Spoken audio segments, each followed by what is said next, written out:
CPI రాష్ట్ర సహాయ కార్యదర్శి బాలమల్లేష్ తుదిశ్వాస విడిచారు. గుండెపోటుతో ఇంట్లోనే కుప్పకూలడంతో కుటుంబ సభ్యులు గమనించి ఈసీఐలోని ఓ ప్రైవేట్ ఆసుపత్రికి తరలించారు. అప్పటికే మరణించినట్లు వైద్యులు తెలిపారు.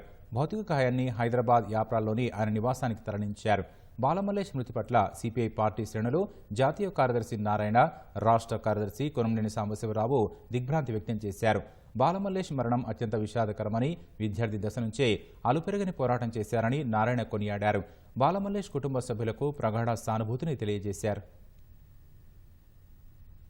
బాలమల్లేష్ మరణం అత్యంత విషాదకరం. యువకుడు, భవిష్యత్తు ఉన్నవాడు.